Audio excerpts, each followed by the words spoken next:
So we're going to have a discussion on how to most effectively weigh against some new voters that have been popping up through the last couple of years. The most popular of those new voters are advocacy skills and deep learning. Yeah, deep education. Deep education, Yeah. right. And so we're going to talk specifically about comparing fairness versus these standards, Sure. or voters rather, because traditionally these voters are brought up when you're pursuing a strategy such as word picks, where the justification for them is not as strong on the fairness debate, but is stronger on the education debate. Sure. Okay. So the first thing we're going to discuss is what are these new voters? Let's go one by one. So advocacy skills says that the main purpose of debate is to get better at formulating and then defending an advocacy. That the reason we do this activity and the reason this activity is valuable is because it teaches us how to articulate and then defend our positions. That this is the portable skill from debate which is most valuable. Sure. So, in terms of a framework, we talked about how theory voters can have either a pragmatic-based framework or a constitutive to the purpose of the activity framework. Right? This seems to try to do both. This says that the purpose of the activity is to teach us how to become better advocates for our positions. And then it says the most pragmatic benefit from debate is this portable skill. Now, I think that the strongest and easiest way to deal with this would be in terms of the constitutive role of the activity. Okay. Right? I think that becoming a good advocate is a fantastic skill that we gain from debate, but I'm not necessarily sure that's why you go to tournaments to compete. Sure. Okay. I think the competitive aspect of debate makes it such that you're probably also in it to win. Okay. And so I think that the key difference between debate as an after-school activity at your high school and debate at as a competitive event at tournaments is that one is explicitly geared towards competition and the other is not. Sure. When you do debate at your high school, it is definitely to help you become better at defending an advocacy and speaking in public and things and skills like that.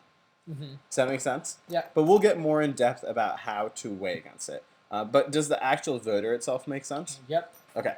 So the next voter that should be discussed is deep education. Now, I'm trying not to be a skeptic, but I'm not really sure what makes education deep versus superficial. Okay.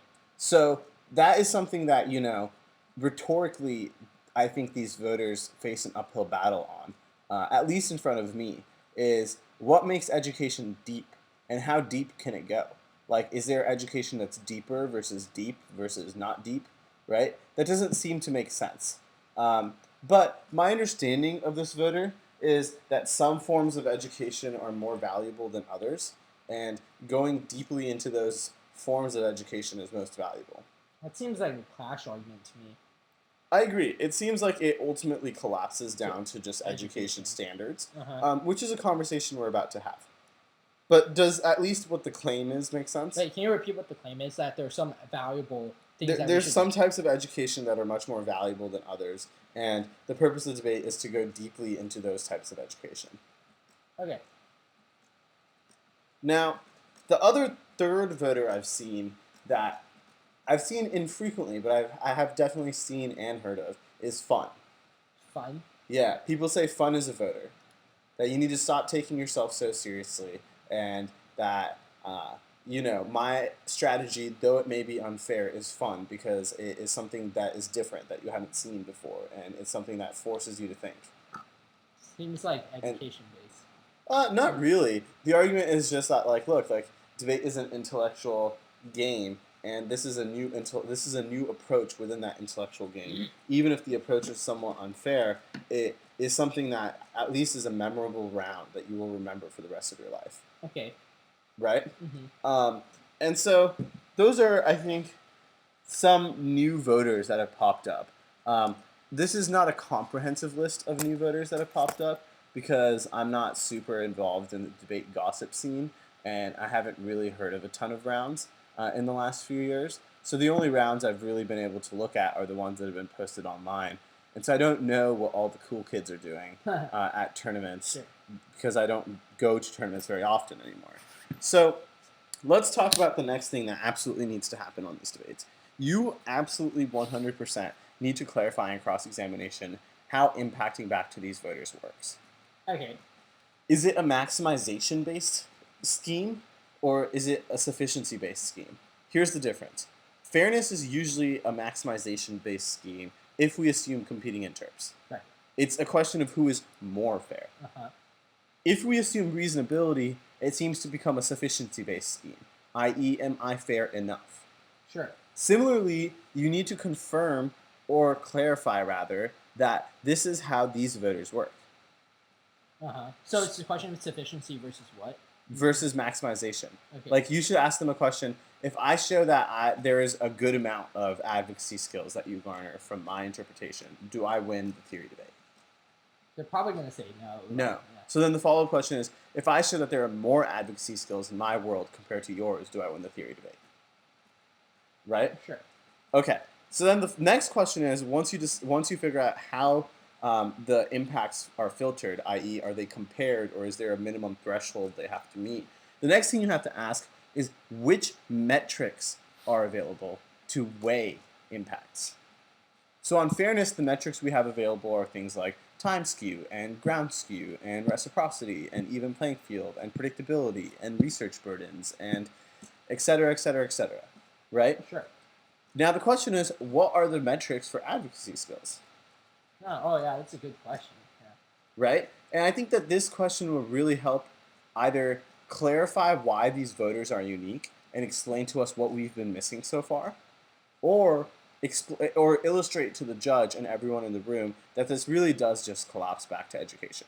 Sure. Uh-huh. Does that make sense? Yeah. Okay. So in CX, you have to do two things. You have to figure out how to impact them, and then you also have to figure out which metrics help explain how to decide which impacts matter. Sure.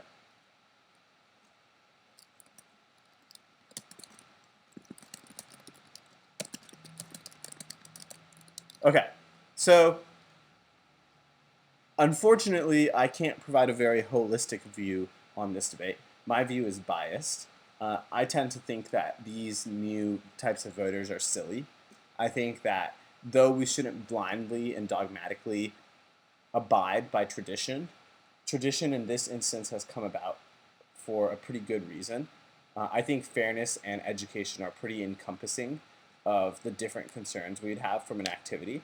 I think if an activity is educational and fair, that is basically all we could ask from a competitive high school activity. I'm not necessarily sure third, fourth, fifth, sixth voters exist, with the one big exception being jurisdiction. Sure. Right? But even jurisdiction, I think, ultimately collapses into a fairness-based concern. I.e., the reason we originally thought jurisdiction is relevant is so we could maintain the judge's role as an arbitrator in a neutral way. Sure. That we wanted both sides to have an expectation of what they could expect from the judge in terms of how the judge would go about making her decision. Make sense? Yeah. So, let's talk about how we would respond to these voters. The first thing is, I think you can do a really good job non-uniquing the majority of the voter. Uh-huh. And here's how. The A point is, it seems like practice debates and debates over the summer at camps and debates at home solve for advocacy skills. I.e., there's no reason this unique debate is necessary for you to gain advocacy skills. That same applies to education. Yeah. But not all types of education, right? Like, this forum may be unique for Clash. Sure. Or maybe unique for topic education, Uh-huh. right? It may not be unique for philosophical education or real-world education, but it does seem like some forms of education do not suffer from the uniqueness issue. Sure. Right? But the question is, why is this debate round unique? Why is it try or die in this debate? Okay. Right? The second thing you need to really question and make arguments about is, why is this the only forum to learn advocacy skills? It Sure. seems like you can learn advocacy skills in college. Okay. In fact, the majority of advocates in this world did not do debate, which indicates that there are a lot of different activities available to us to teach us how to become good advocates. Sure. That yeah. debate is not the most important or most useful activity to teach us how to become advocates. Does that make sense? Yeah. I think the next thing you need to point out against these voters is you have to explain why the lack of fairness affects your ability to be a good advocate or to learn deeply. So how I turn their standard. Well, sort of. How your voter controls the internal link to theirs. Sure. So even if their voter outweighs, the direction of your voter explains who controls the largest impact into their voter. Sure.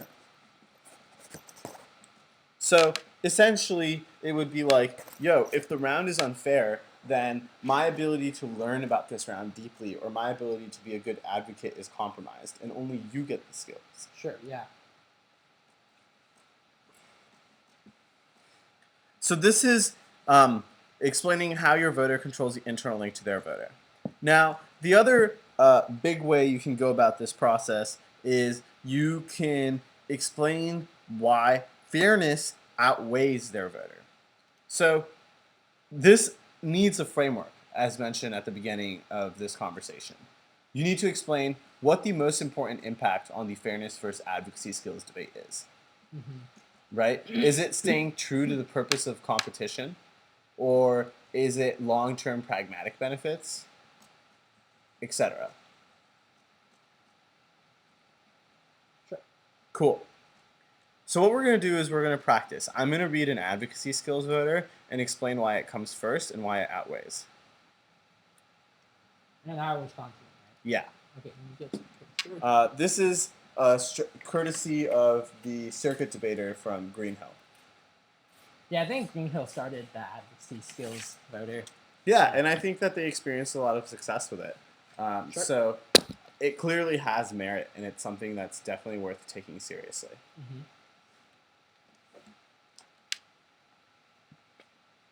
Let me know when you are ready.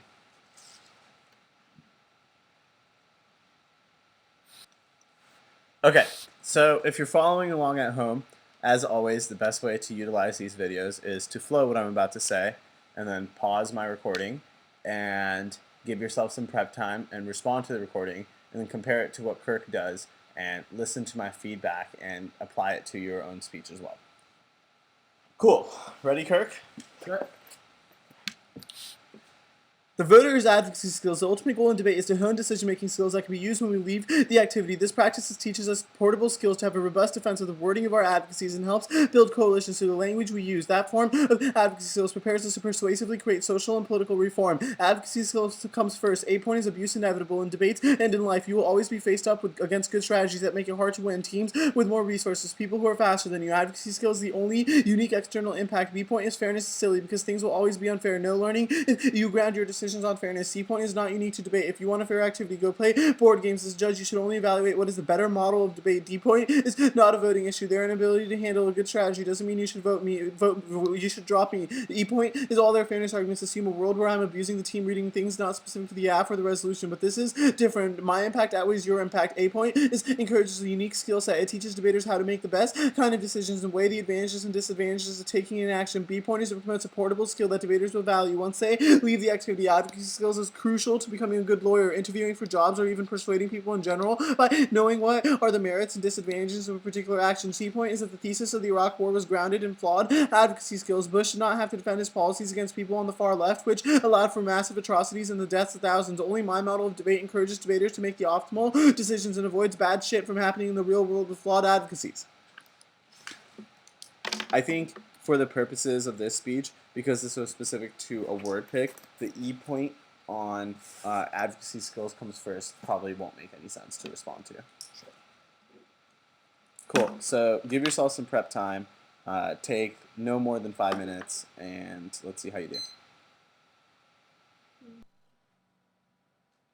Okay, so we're going to listen after having taken prep time to the fairness versus advocacy skills debate. So I'm ready whenever you are.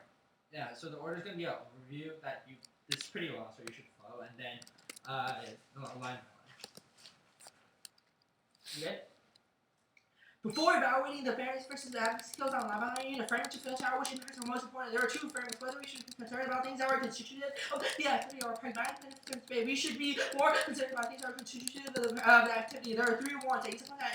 Everybody's interests are subjective. Everyone different goals, aspirations, dreams, instincts, and pragmatic benefits will never apply to any specific individual. Only arguments in this round are objectives. Also, turns your advocacy skills argument because not everyone wants to be an advocate in the real world, which means that we should tailor activity to things that we can tailor to every individual, which is preserving fairness. Peace and play is people to debate to win. This community empirically verified. People don't fly across country to learn about debate. We're here to win rounds. People truly care about education. They want to come here to inform me. There was something literally read literature on the topic. Turns your honesty or the difference between an after school debate club and also going to competitive debate is that when we go to competitive debate, we care about competition. We come here to win. Well, we may care about advocacy.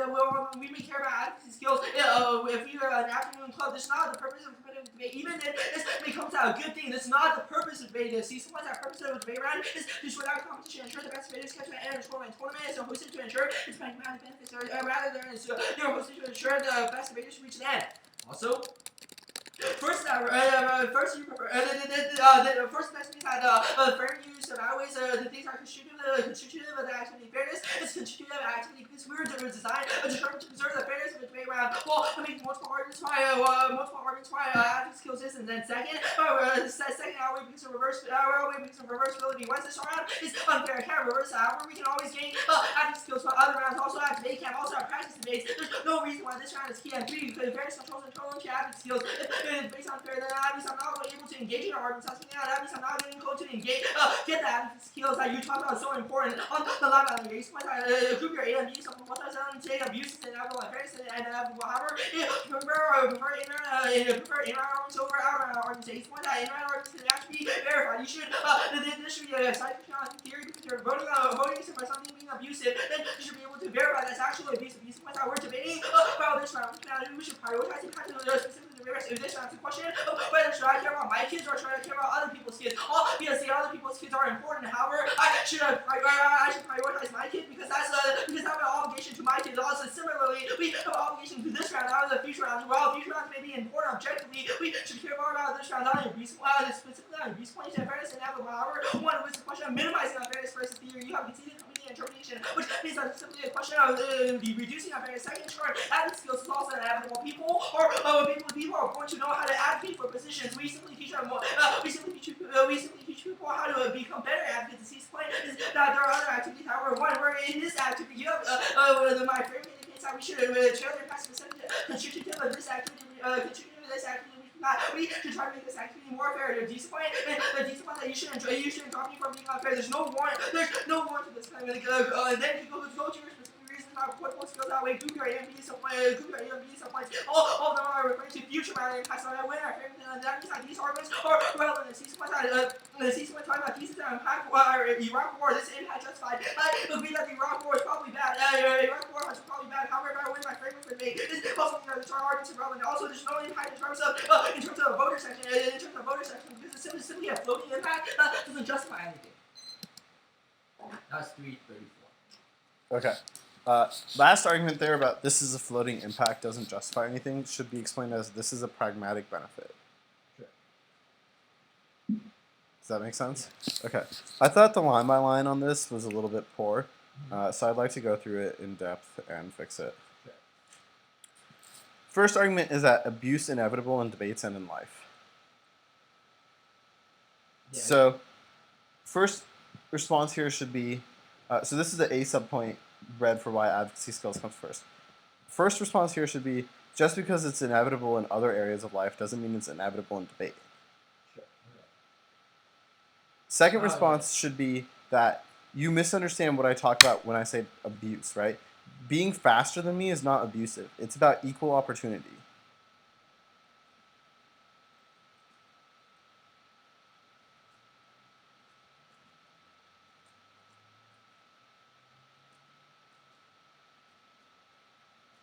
Third argument should be that there's no impact to being a unique external impact.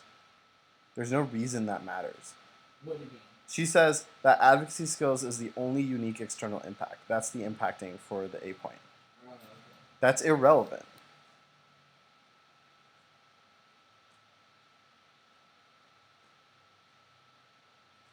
Sure.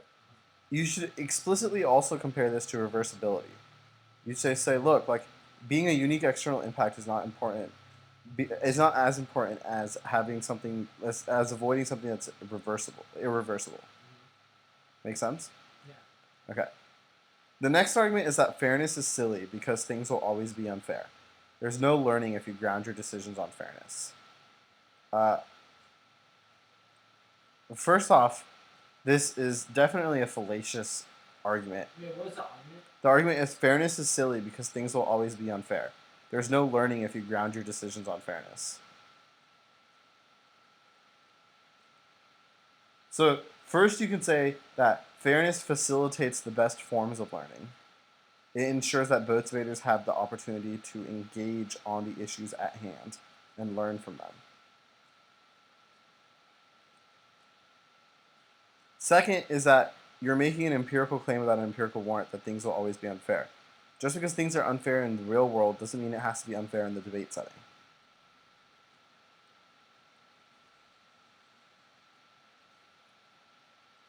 So one thing you could do is you could group the A and B, and you could say key assumption behind both of them is that abuse is inevitable, but that misses the point. A point is that it's not a question of if abuse is inevitable in real life, it's a question of if it's inevitable in the debate space, which is definitely not, because we are in control of the activity, meaning we can have rounds that are fair. B point, et cetera, et cetera. Sure. Yeah. So the arguments that apply to both should be on both. Okay. Next argument is that fair activities are not unique to debate, or fairness is not unique to debate. First argument here should be non-unique. Advocacy skills is not unique to debate either. You can learn, like, there are other activities that can teach you advocacy skills. Sure. If you want advocacy skills, go to mock trial. Sure. Yeah. Right? The same logic applies. Yeah. Second response should be turn. Last sentence is, as a judge, you should only evaluate what is the better model of debate. Better model of debate is definitely fairness. It's staying in line with the constitutive concerns of the activity or purposes of the activity. Sure. Next argument is not a voting issue. Their inability to handle a good strategy doesn't mean you should drop me. Like, first off, this isn't an argument. It assumes a lot. Yeah. Secondly, is there's no explanation of what constitutes a good strategy. My point is that your strategy is not a good strategy, it's an unfair strategy.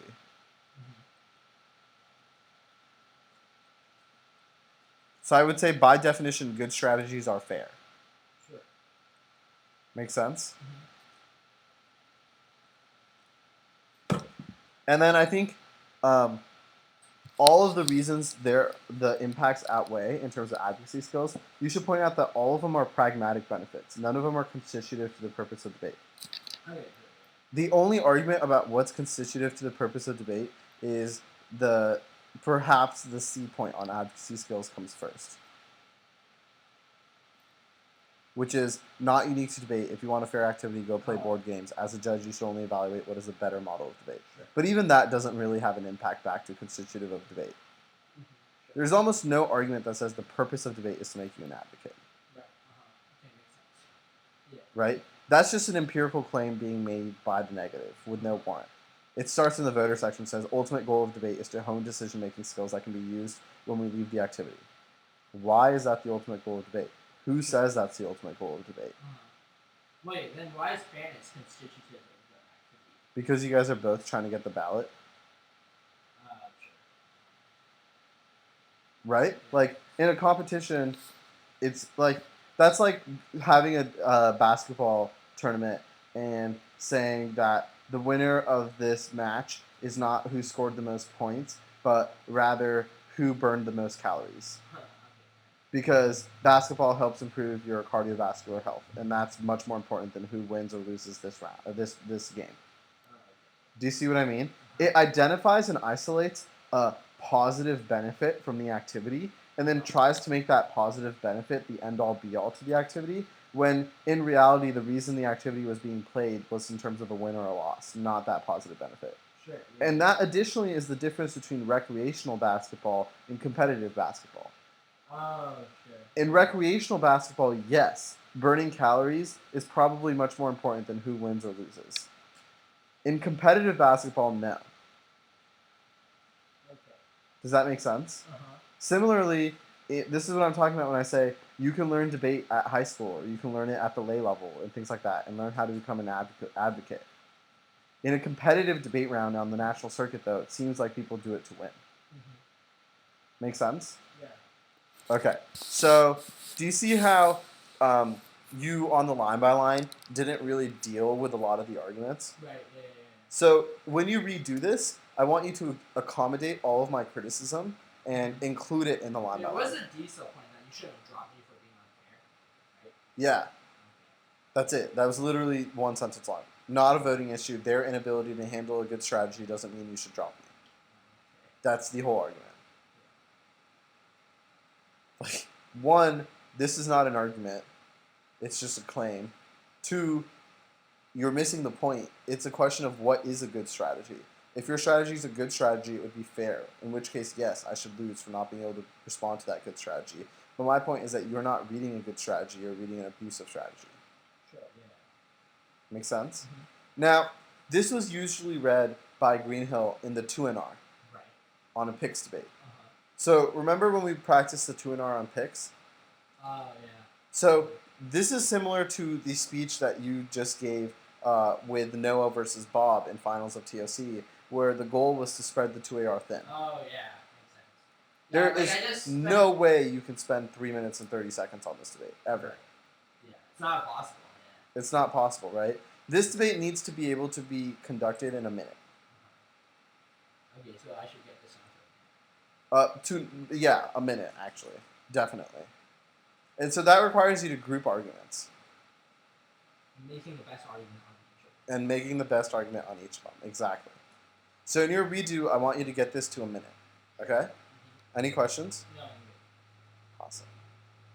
I think your basketball